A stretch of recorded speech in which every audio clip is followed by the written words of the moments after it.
for once, Starmer's actually doing the right thing. Tell me why.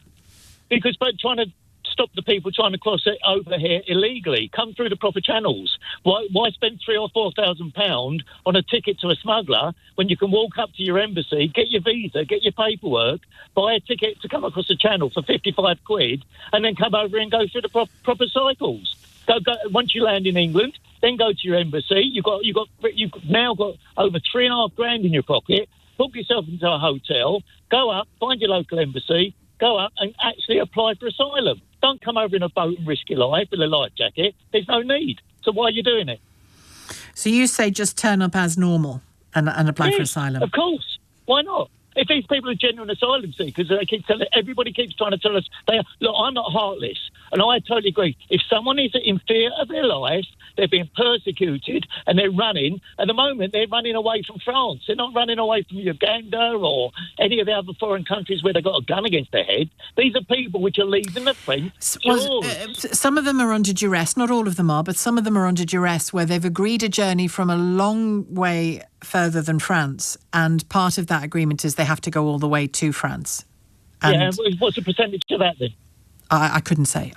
Exactly. The majority of them are just jumping on a boat because it's a quick way of coming in, getting housed, getting put in. And I've gone through this with people and friends and colleagues. Well, they'd still, if they came over your way, they'd still need housing, and while their assessment was made. Let's bring in Simon, and you two can talk to each other. Simon, I know you disagree with what Phil said. Do I have to talk to him? Come on, you can do it. Go for Simon. One at a time. Hang on, Phil. Go on, Simon. He is he's the epitome of everything that's wrong with this country. You're a disgusting man, Phil. You know that? You're a disgusting man. Come on. Keep it civilised. Hang on. I love you. Hang on, Phil. Simon, keep it civilised. Challenge his views. What's he laughing at? I don't know. I'll fade you down, Phil, so you don't keep giggling. Go on, Simon. What an idiot. Good.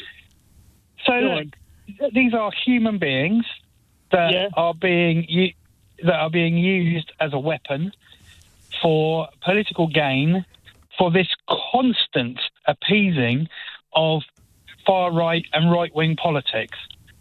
This is all that's happening here. These are human beings; they're not animals. And Phil, at what point in your life, right, would you deem it acceptable for a situation or a person to take away your choice? Of what? Part of being a human being is that you have choices, and these people. You're going to shut up and listen, or what? Yes, go on, Phil. Go on. I'm just agreeing. I'm just saying. All right. But just carry on, Simon. So you agree that it's important as a human being to have the ability and the freedom to make choices, yeah? Yeah, of course I do. Yeah, go on. Right. So there's no difference then between you and these people, all right? But they're not allowed to make free choices because of the political system that we have. And that then dehumanises them. They just want a better life. And if you were in the same situation, you would want a better life.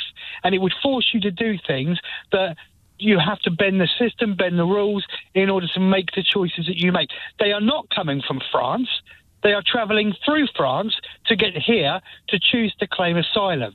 And people like Nigel Farage and people like, at the moment, Keir Starmer, for God's sake, who I voted for, are using these people as a political weapon to get people like you, Phil, wound up.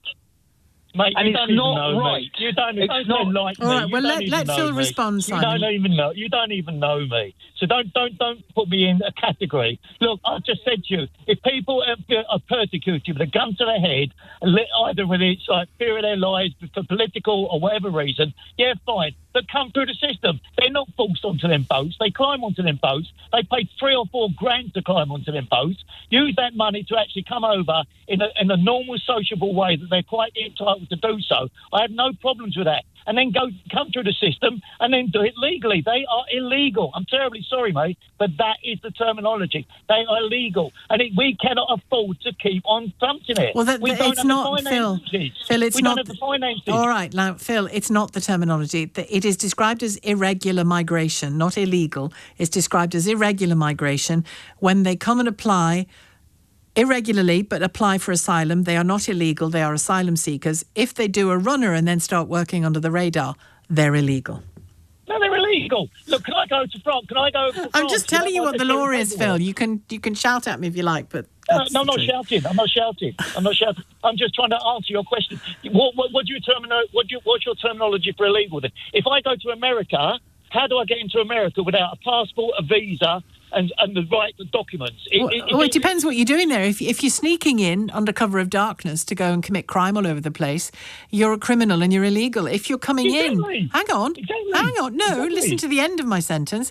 If you arrive there and say, hello, nice border guard in Hudson Bay, I'd like to claim asylum from, I don't know, Guatemala, can you help me? Then you're an asylum seeker. Guatemala. I'm coming from England. I'm coming from England, not Guatemala. All right. If I travel, no, Sheila, please, you shut me up for a minute.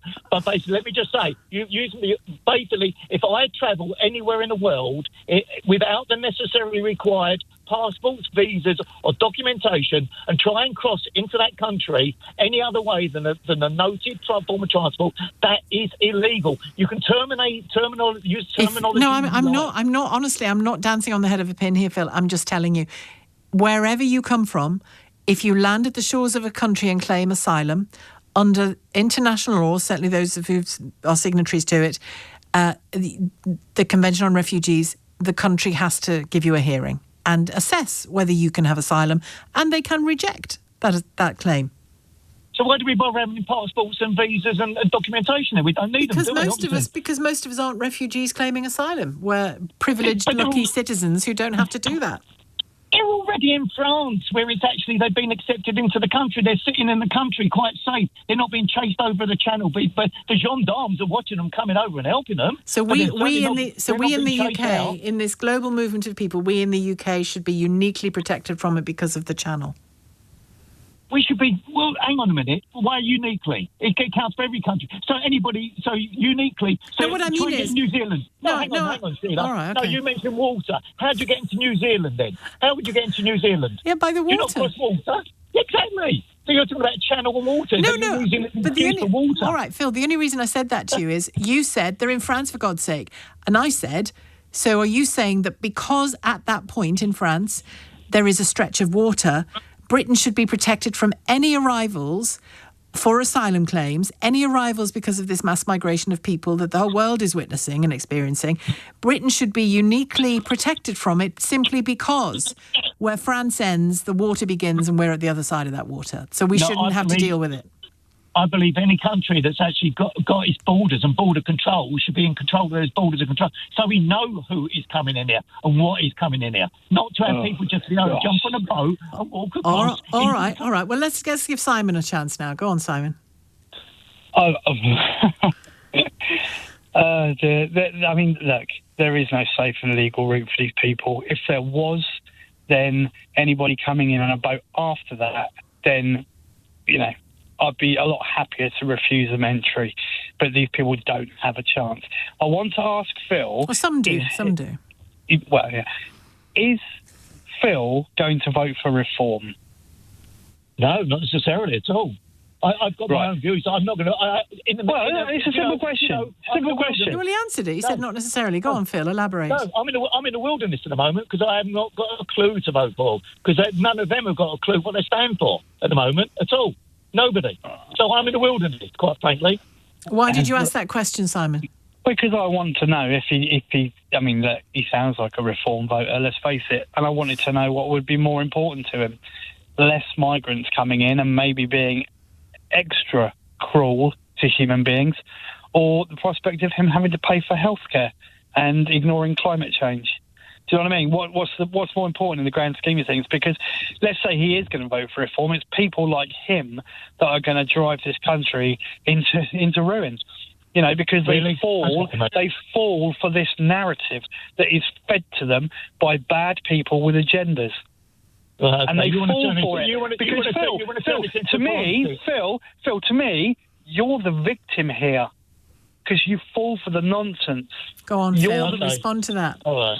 Okay. Well, no, I'll take his sympathy if that's what he thinks. If he thinks I ain't got a brain of my own, I'll take his sympathy. I'll be honest with you. I don't speak to anybody. Simon's an exception. And I mix in quite a circle of people, but I haven't had this conversation. Majority of people I talk to, the majority have the similar or same views as myself on this issue.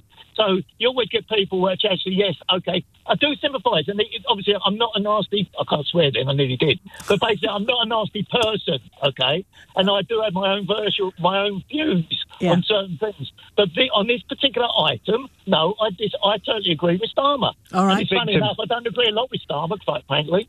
So for you, that direct communication has really worked in the video. Been enforced long enough. It's not been enforced long enough. So but the communication has impressed you. The manner of that video and what he's saying in it, that's got your attention.